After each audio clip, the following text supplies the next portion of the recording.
그러면 제가 온비디에서 우리가 그 물건을 찾기 전에 왜 이 물건이 올라야만 되고 앞으로 오를 수 있느냐, 이 부분을 먼저 제가 부동산을 오래 했다고 했죠. 제가 공인중개사 1회 자격증을 따고 부동산을 한 30년을 했나 봅니다.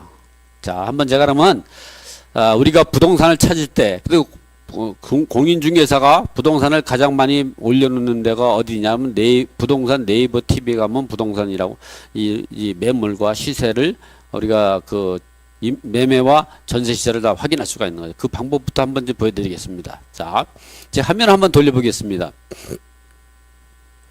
자, 이렇게 보면 네이버 그 화면이 나옵니다.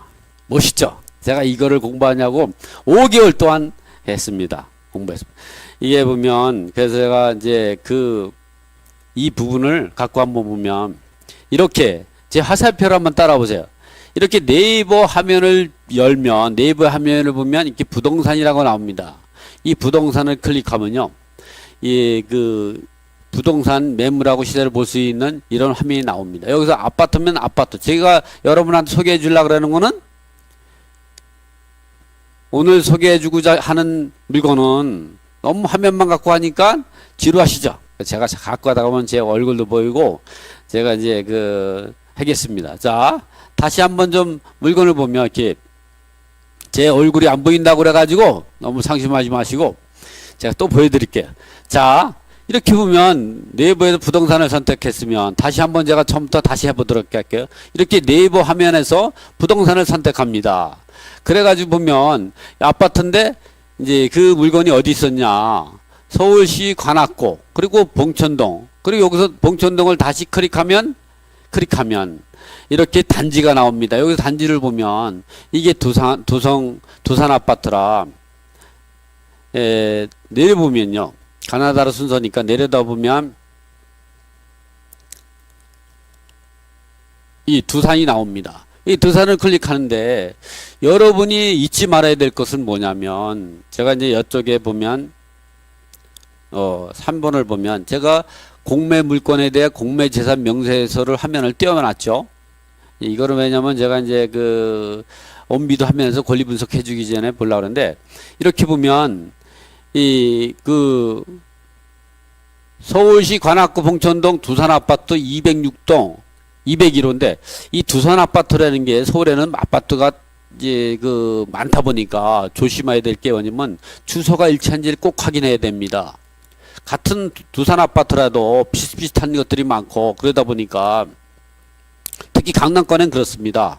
그래서 이런 경우는 항상 보면 쭉 내려보면 우측에 여기 보면 번지가 나옵니다. 봉천동 1708번지 있죠. 요거까지 확인해야 됩니다. 아니면 잘못하면 시세 조사를 했는데 엉뚱한 걸 조사하는 경우가 생기죠. 특히 반포에는 아파트가 다다다다 붙어 있다 보니까 그런 일이 발생하는 거거든요. 자, 그러면 이게 두산 아파트를 선택을 이제 했는데 이런 경우를 보면 이 아파트 시세가 보면 두산이 114, 근데 8억 5천이죠. 근데 제가 지금 조사하려고 하는 거는 전용 면적이 84니까 이것이 가격이 얼마가 하냐면 한 8억까지요. 8억 갑니다. 이게 제가 엊그저께 사실 얼마 전에 제가 두산 아파트를 가봤잖아요. 42평짜리. 114는 42평이 저게 6억 천에 물건이 나왔었습니다. 근데 제가 이제 그걸 급매물을 살려다가 사진 않았는데 왜 안 샀냐? 제가 그 당시에 아파트를 많이 소유하고 있었고, 그 당시에 보면 우리가 양도소득 때 중과가 4월 1일부터 시행되기 때문에 좀 참았는데요. 그 몇 달 사이에 지금 이것이 8억 5천이 오른 겁니다. 그리고 지금 공매 입찰 들어온지 권리 분석했던 분들은 가격이 8억으로 올랐죠. 그러나 5억 8천부터 시작한 거 아닙니까? 근데 6억 7,200에 낙찰됐거든요. 그래서 여러분들이 그 부분들을 그것이 왜 오를 수밖에 없었느냐, 그 부분을 제가 지금부터 말씀드리고자 합니다. 자, 다시 한번 제가 제 얼굴이 좀 안 보이더라도 좀 참으세요. 좀 이따 보여드릴 테니까. 자, 여기 보면요. 이번에는 봉천동에 바로 봉천동이 여기야 보면 이게 서울대 여기 있는 데인데 서울역 있는 데인데 한번 제가 그 넓게 한번 좀 작게 한번 보면 서울대 여기 어디 있냐? 여기 서울대 전철역이 바로 여기 봉천역이고 바로 서울대 전철역이 있습니다. 오늘 이 가격이 오른 건 무엇 때문에 그러냐? 내년 6월 달인가요? 분양하는 것 때문에 그렇습니다. 그래서 분양권에 대해서 한번 좀 보여드리겠습니다. 자, 분양권에 대해서 보면 서울시 관악구 봉천동 단지를 보면요. 이편한 세상 서울대역, 이편한 세상 서울대 입구 아파트가 이 아파트와 1차하고 2차가 수천 세대가 들어옵니다. 그래서 이걸 클릭해 보면요. 그리고 좀 숫자를 키워보겠습니다. 보면 이게 몇 세대냐면 2019년 6월 달에 입주 예정인데요. 1531세대가 생기고 옆에 또 2단지가 또 아마 한 1500세대가 또 들어옵니다. 그러니까 거의 3000세대가 대충 들어오는데 그 가격 자체가 얼마로 되고 형성이 되느냐 지금 보면은 이렇게 보면 84제곱미터가 지금 9억이 형성이 됐습니다. 이게 34평이죠. 34평이 9억이고요. 또 9억이고 또 9억 5천짜리도 있고 또 이제 그 요 84는 9억이고 또 10억 5천짜리도 있네요. 그래서 이제 이런 부분들 같은 경우는 42평짜리는 12억 5천 이러다 보니까 이런 이 9억 가다 보니까 그 주변에 있는 이 두산 아파트도 지금 거의 한 3,000세대 되거든요.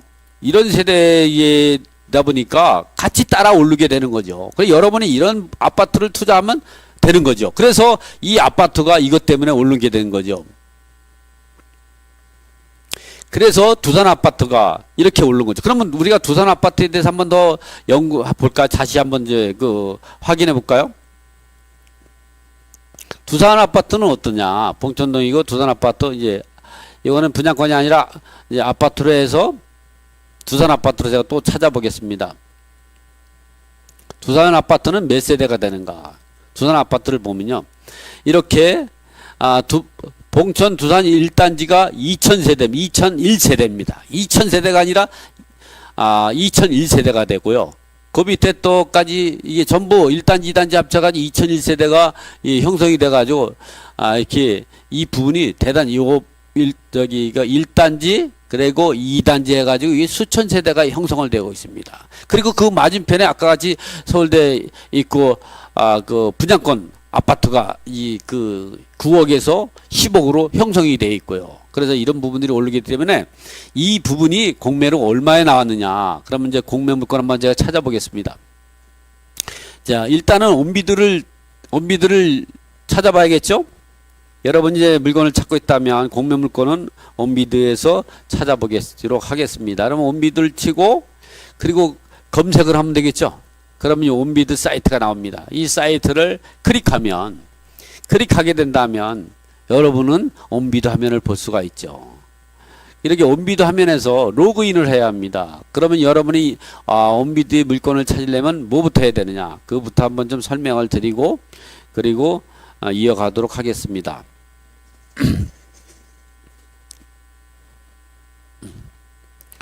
일단은 우문에 가서 숭늉을 찾을 수는 없는 거죠. 여러분 항상 공매를 하려면 준비 운동이 필요한 겁니다. 그래서 그 준비 운동을 하려면 뭐부터 해야 되느냐. 지금 제가 아까부터 한결 낮았죠. 처음에 시작할 때는 아무래도 제가 하다 보니까 이 카메라 작동이라 이런 게 좀 미숙하죠. 그러다 보니까 좀 긴장을 하게 되죠. 그러나 제가 내공이 있는 사람 아닙니까? 자, 그러면 지금부터 우리가 이제 방송을 하려면 칠판을 정말로 깔끔해져야 방송이 잘 나옵니다. 자, 그러면 온비드에 회원 가입해야죠. 나중에 제가 기회가 되면 이 가입하는 요령 같은 거 그냥 카페 가입한다는 정도 생각하면 카페 가입하는 것보다 더 쉽습니다. 이번엔 또 뭐냐? 온비드 회원을 가입하면 아이디하고 비밀번호가 나오겠죠? 요걸 기억하고 있어야 합니다. 그리고 나서 아이디하고 우리가 은행 가서 공인인증서를 등록해야 하면 공인인증서를 범용으로, 요것도 이제 개인 명의도 있을 수도 있고 또는 이제 법인 명의도 할 수도 있죠. 법인 사업자로 할 수가 있죠. 요즘에는 법인으로 하면 중과 대상에서 또 벗어날 수가 있는 거죠. 그렇지. 법인처는 두 가지를 가지고 있습니다.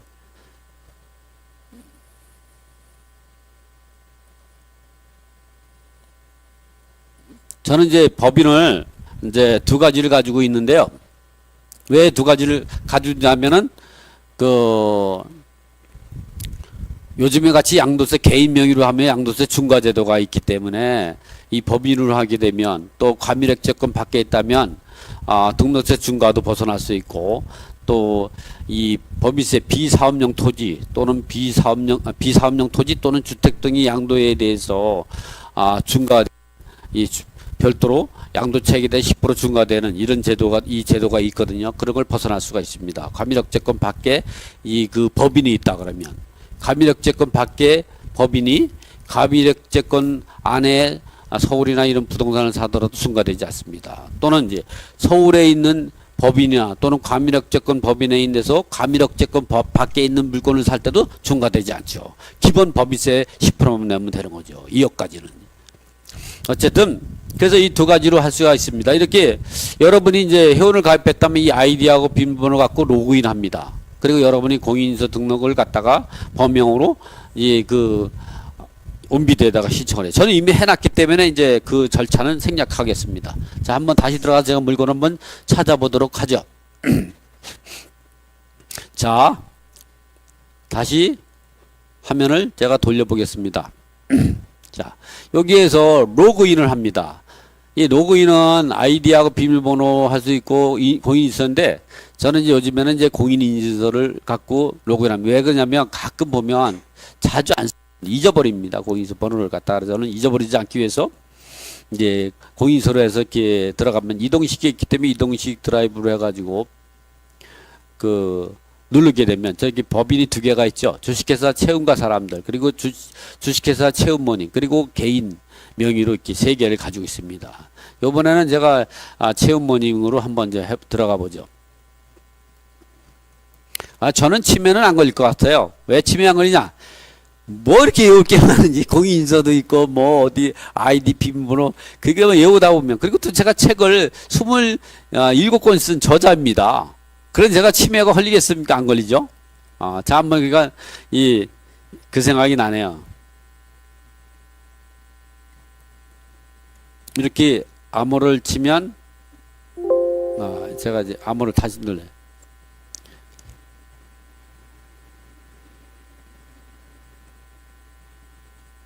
이렇게 해서 로그인을 합니다. 로그를 하면은, 이제 온비드에 로그인이 된 겁니다. 그래서